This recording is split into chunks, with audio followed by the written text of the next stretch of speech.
বান্দা যখন মনে মনে আল্লাহকে ডাকে, আল্লাহ মনে মনে ওই বান্দাকে স্মরণ করে। আপনি রাতে শুয়ে আছেন, মনের মধ্যে অনেক কথা, হয়তো অনেক দোয়া আছে, চাওয়া পাওয়া আছে, কষ্ট যন্ত্রণা আছে। আপনি মনে মনে আল্লাহকে ডাকছেন, ডাকতে ডাকতে আপনার চোখ দিয়ে পানি বের হয়ে গেল। আপনি বুঝে নিয়েন ঠিক ওই মুহূর্তে আল্লাহ আপনাকে স্মরণ করেছে এবং আল্লাহ আমাদের খুব কাছে আছে। وَإِذَا سَأَلَكَ عِبَادِي عَنِّي فَإِنِّي قَرِيبٌ। নবী বলে দাও, তোমাকে যখন আমার বান্দারা আমার সম্পর্কে জিজ্ঞেস করে বলে দাও যে আমি খুব কাছে আছি। উজিবু দাওয়াতাদ দাঈ ইযা দাআন। দোয়াকারী যখন আমাকে ডাকে আমি তার দোয়া শুনি। আল্লাহ আমাদের খুব কাছে আছে। কত কাছে? যদি আপনি মনে মনে আল্লাহকে স্মরণ করেন, আল্লাহ মনে মনে আপনাকে স্মরণ করবেন। যদি আপনি একটা সমাবেশের মধ্যে আল্লাহকে স্মরণ করেন, আল্লাহ এর চেয়ে উত্তম সমাবেশে আমাদের কথা স্মরণ করবেন।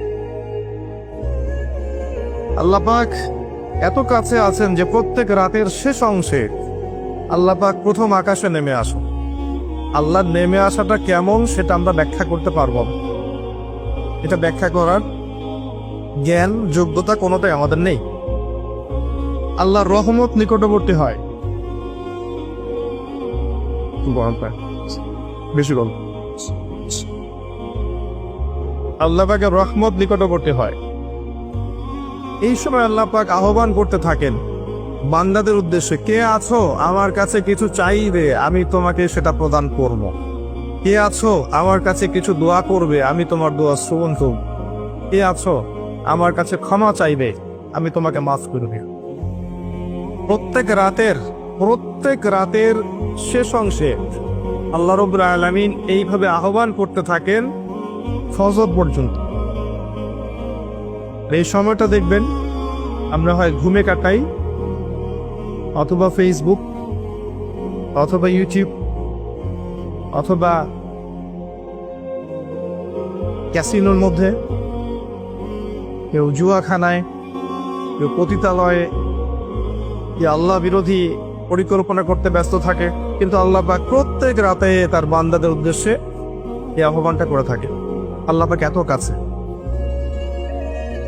মানুষ সেই আল্লাহকে ভুলে গেছে যে আল্লাহ পাক ছাড়া ইবাদত পাওয়ার যোগ্য দ্বিতীয় কোনো ইলাহ নেই। একসময় যে আল্লাহ ছিলেন আর কিচ্ছু ছিল না, শুধু আল্লাহ ছিলেন, আর কিছুই ছিল না। এই মহাবিশ্বের কিচ্ছু ছিল না। এক সময় শুধু আল্লাহ থাকবেন, এই মহাবিশ্বের কিচ্ছু থাকবে না। কুল্লু মান আলাইহা ফান ওয়া ইয়াবকা ওয়াজহু রাব্বিকা যুল জালালি ওয়াল ইকরাম। প্রত্যেকটা বিষয়ে বস্তু ফানা হয়ে যায়, শুধুমাত্র আল্লাহ রাব্বুল আলামিনের সত্তাটা বাকি থাকবে। আল্লাহ পাক সূরা আর-রহমানে একটা আয়াত বারবার বলেছেন, ফাবিআইয়ি আলাই রাব্বিকুমা তুকাযযিবান। তোমরা দুই জাতি, জিন আর মানুষ, তোমরা আল্লাহর কোন কোন নিয়ামতকে অস্বীকার করবে? কেন জিন আর মানুষকে বলা হচ্ছে? কারণ সূরা জারিয়াতের 56 নম্বর আয়াত আল্লাহ পাক বলেছেন, ওয়ামা খালাকতুল জিন্না ওয়াল ইনসা ইল্লা লিয়াবুদুন। আমি জিন আর মানুষকে শুধুমাত্র আমার ইবাদত করার জন্য সৃষ্টি করেছি। এই কারণে জিন আর মানুষকে উদ্দেশ্য করে আল্লাহ পাক সূরা আর-রহমানে বারবার বলছেন, তোমরা আমার কোন কোন নিয়ামতকে অস্বীকার করবে। আল্লাহ রাব্বুল আলামিন এই সূরার মধ্যে বলেছেন যে আল্লাহ পাক তার সৃষ্টির এই যে কাজ, এতে ব্যস্ত থাকেন, প্রত্যেকটা মুহূর্ত তিনি ব্যস্ত থাকেন। তবে সানাফরুগু লাকুম আইয়ুহাস সাকালান, শীঘ্রই তোমাদের দুই জাতির জন্য আমি ফারেক হচ্ছি, দাঁড়াও।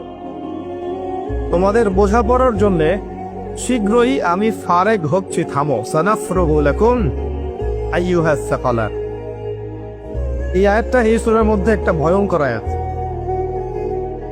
আল্লাহ পাক জিন আর মানুষকে বলছেন, আমি বিজি আমার কাজে, কিন্তু তোমাদের জন্য আমি শীঘ্রই ফারেক হবে। কিয়ামত ঘটানোর পরে তোমাদের হিসেব নিকেশের জন্য আমি শীঘ্রই নিজেকে ফারেক করছি। ওয়েট করতে থাকুন, জাস্ট ওয়েট অ্যান্ড সি। মানুষ সে আল্লাহকে ভুলে গেছে